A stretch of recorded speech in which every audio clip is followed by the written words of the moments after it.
अस्सलाम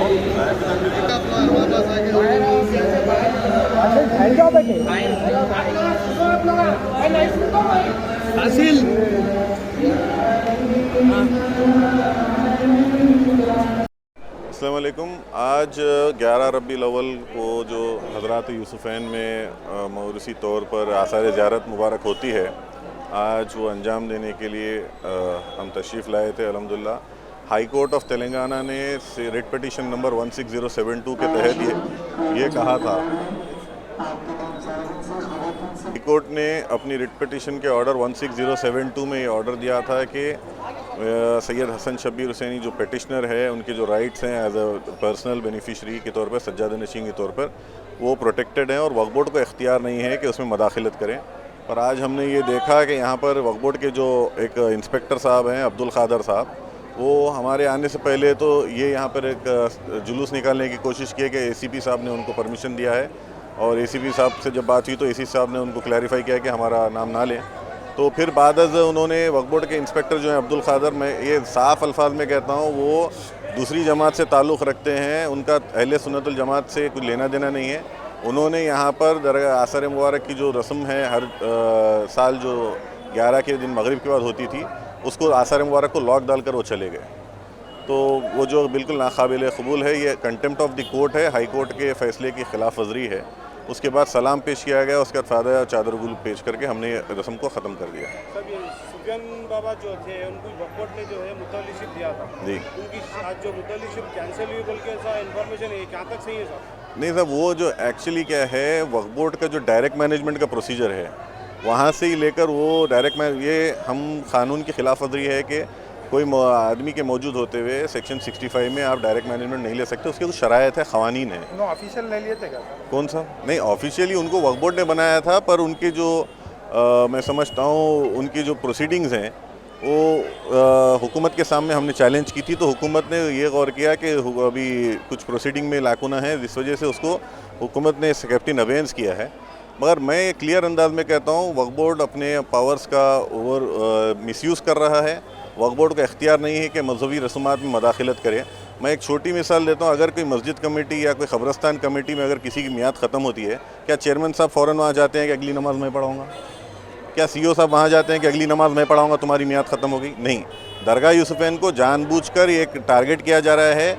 इस दरगाह को यहाँ पे हमारे यहाँ कोई पावर नहीं थे, हमारे यहाँ चाबी थी और रसूमात हमारे अंडर थे, उसके बावजूद भी वक्फ बोर्ड ने मदाखलत की और खामखा परेशान किया। 70,000 प्रॉपर्टीज़ हैं तेलंगाना में, कितनी प्रॉपर्टीज़ में डायरेक्ट मैनेजमेंट मिली आपने? और कितनों की मियाद ख़त्म हो तो अगले दिन वक्फ बोर्ड पहुँचता है? कहीं नहीं पहुँचता है। सिर्फ बवाल दरगाह यूसुफ़ैन का बनाकर पीछे से गलत काम, तमाम जो इलीगल काम है जो आप हज़रात अखबारों में देख ही रहे हैं, वो तमाम हो रहे हैं।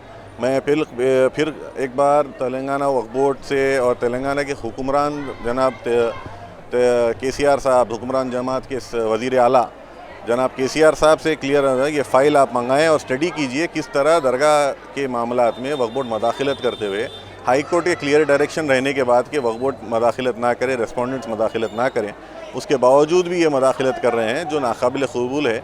ऑलरेडी एक कंटेम्प्ट हमारी चेयरमैन साहब और CO साहब के ख़िलाफ़ चल रही है। फिर ये रिट पिटीशन में जो इन्होंने खिलाफ वर्जी की है, बिलखुसूस मिलाद मुस्तफ़ा के दौरान जो आसार मुबारक को लॉक डालकर वो चले गए हैं जनाब अब्दुल खादर साहब, जो दूसरी जमात से ताल्लुक़, जो अहले सुन्नत से उनके अंदर नज़रियात नहीं मिलते, मैं कहूँगा बिल्कुल नाकाबिल कबूल है। ये मैं समझता हूँ वक्फ बोर्ड के इंस्पेक्टर हैं। जब अगर यहाँ किसी को मुतवल्ली अपॉइंट किया गया तो इनका इख्तियार था नहीं आने का। अगर हमें और ऑलरेडी जब हमारे पास सज्जादगी का ऑर्डर आ चुका था पिछले महीने की 30 तारीख को, तो वो भी हमने ऑलरेडी सबमिट किया था पुलिस स्टेशन में और CO साहब के पास। उसके बावजूद इन लोगों की मदाखलत तो हम कंटेम्प्ट में बराबर चैलेंज करेंगे इंशाल्लाह, इसको बराबर से जी। नहीं, मैं नहीं समझता कोई पॉलिटिकल पार्टी इस दरगाह के मामलात में मदाखलत करना चाहती है। सब यहाँ के अक़ीदतमंद हैं, चाहे वो CM हो, यहाँ के होम मिनिस्टर हो, यहाँ के MP हो या MLA हो, तमाम के तमाम यहाँ पे अक़ीदत से आते हैं। पर वक्फ बोर्ड को आदत हो चुकी है कि दरगाह यूसुफ़ैन में बवाल मचाए और अपने कुछ भी इशारों पे यहाँ सबको नचाते रहे। आपको क्या बोल के ऑर्डर दी साहब? रेस्पोंडेंट्स नॉट टू इंटरफियर करके क्लियर डायरेक्शन है कोर्ट में। Respondents not to interfere in the capacity in the rights of the petitioner, जो मेरे वालिद हैं, as in his duties in the capacity of सज्जाद नशीन। उसके बावजूद ये कंटिन्यूस मदाखलत कर रहे हैं। इसको हम बराबर कोर्ट में फिर से कंटेम्प्ट फाइल करेंगे।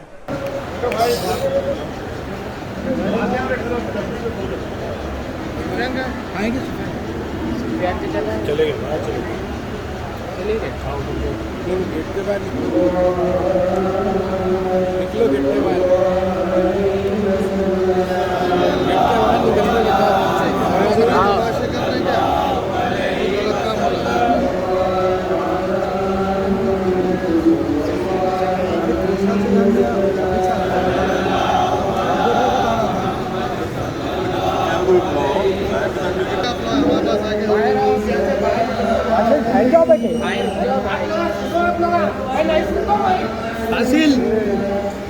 Are you looking to build your dream project, but construction costs and time are a big hurdle standing in your way? If yes, then you are at the right place because Cosmolite AAC lightweight block is a game changer in the construction industry.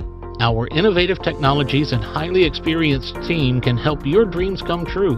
With our proven strategies, Cosmolite AAC block cuts down the requirements of steel and cement by 20%. Saving 30% on construction costs and reducing construction time by 25%. Major builders and contractors have already switched over to Cosmolite AAC blocks because of the structure saving, acoustic insulation, faster construction, lightweight, waterproof workability and flexibility, earthquake resistance, and pest resistance. Cosmolite is all set to emerge as South India's most preferred brand in AAC lightweight block. So, what are you waiting for?